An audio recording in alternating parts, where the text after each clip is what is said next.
আসমান কাঁদে জমিন কান্দে, কাঁদে উড়ে গেলে মান।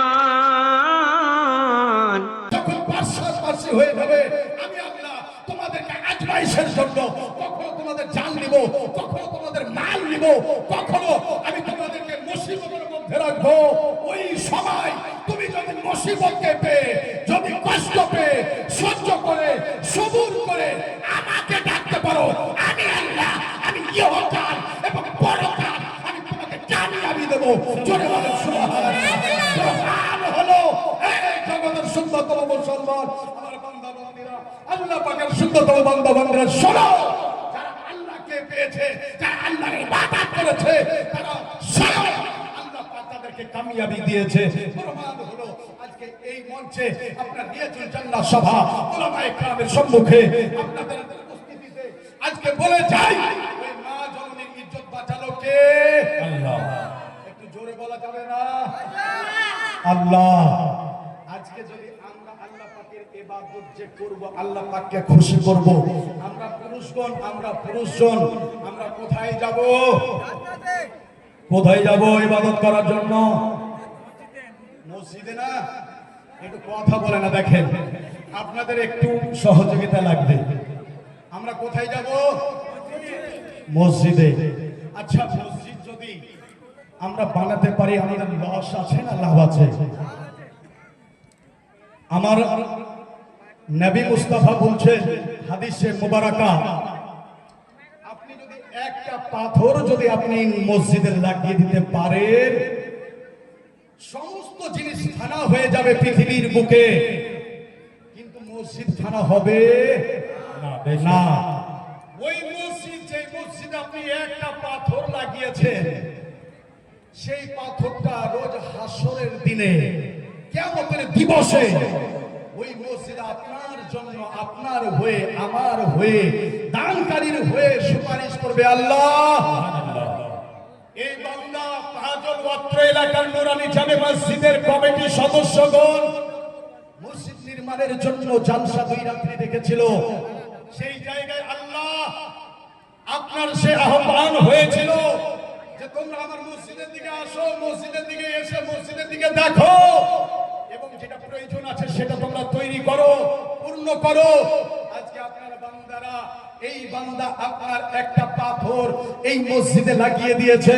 ইয়া আল্লাহ, যদিও তার কৃতকর্মের উপরে, যদিও তার আমল ভালো নয়, যদিও সে জাহান্নামী, কিন্তু আমি মসজিদ আল্লাহ তোমার ঘর, আমি ততক্ষণ পর্যন্ত আমি মসজিদে হিলা থামবো না, আমার কম্পন থামবে না, আমার ক্রন্দন থামবে না, যতক্ষণ পর্যন্ত আমার এই মসজিদে আল্লাহ তোমার ঘরে একটা পাথর লাগানো বলাকে আমি মসজিদ জান্নাতে না নিয়ে যাব, ততক্ষণ পর্যন্ত আমি মসজিদ থামবো না।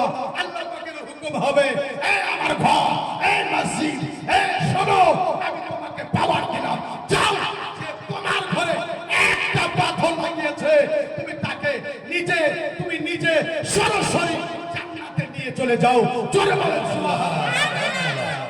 আমরা সবাই যদি একটা পাথর লাগাতে পারি, তবে এই পাথরটাই আমাদের জন্য সুপারিশকারী হবে। জোরে বলেন হবে না? হবে না? তো জালসা যদি শুনতে চান, আজকে তো প্রথম রজনী, স্টার্টিং, আগামী কালকে ইনশাআল্লাহ মন ভরে দেব। তবে আমার একটা আবেদন আপনাদের মাঝে আছে, আমার রিকোয়েস্ট, দেখেন আমাদের পাজলে 2-3 খানা মসজিদ আছে না? আমি যেই মসজিদে আছি শুধু কি ওই মসজিদেরই ইমাম আপনি? আমি কি শুধু ওই মানুষদেরই ইমাম? আমি সবারই ইমাম। মসজিদ 2টা, 4টা, 6টা, 10টা হতে পারে, কিন্তু ইমাম সবারই, ইমাম সবারই। আর মসজিদ বলছেন, মসজিদ যতই হোক না কেন, মসজিদ হলে আল্লাহরই ঘর। যদি বলে তো মসজিদে আজকে আমরা অনেকে এই মতন ক্যাটাগরির মানুষ অনেকেই আছি, অনেকে বলি যে ওই জামাতের জালসারে ওখানে দান দিতে হবে না, আমাদের মসজিদে দান লাগবে। আছে না এই মতন ক্যাটাগরির মানুষ? হ্যাঁ, এই সোচের মানুষ যারা আছে, এরা কিন্তু কামিয়াবি হবে না। মসজিদ সবারই। আপনার মসজিদ, উনার মসজিদ, সবটাই মসজিদ, আল্লাহর ঘর। আর আমাদের এই পাজলে যখন এই মসজিদকে নির্মাণে নুরানি জামে মসজিদকে সামনে রেখে এই সভা, তাহলে আমাদের কর্তব্য হচ্ছে আমরা কিছু নিজেদের দৌলত থেকে কিছু অংশ সেই মসজিদে আল্লাহর ঘরে লাগিয়ে আমরাও এই দিনটির জন্য আমরা আল্লাহ পাকের কাছে যখন রোজ হাসরের মাঠে দাঁড়াবো, ওই সময় এই মসজিদটা আপনার আমার জন্য সুপারিশ করবে। আমরা এই মসজিদের জন্য করব কি করব না? জি, আমরা কিন্তু গোষ্ঠী এক, আমাদের জামাত এক, আমরা মুসলিম সমাজ, আমরা যতই দূরে থাকি না কেন আমাদের ঘর সবটাই আল্লাহর, আমাদের প্রত্যেকের ঘর। এটা নয় যে এটা মসজিদ আছে এটা আমাদের, ওটা হচ্ছে ওদের, এটা প্রপার্টি ভাগ আল্লাহ আল্লাহ রাসূল করেন, ভাগ করে ফেলেছি আমরা, আমরা বাঁটে দিয়েছি। ওই মসজিদ ওদের, এই মসজিদ আমাদের, ওদেরটাতে যেতে হবে না, এইটাতে করতে হবে না, এই ষড়যন্ত্র, এই কথা, এই বিবেকে আনা চলবে না। আমরা প্রমাণ করব যেই জায়গাতে আল্লাহর ঘর আছে সেই জায়গাতে আল্লাহর বান্দা মুসলমানেরা হাজির হবে। জোরে বলে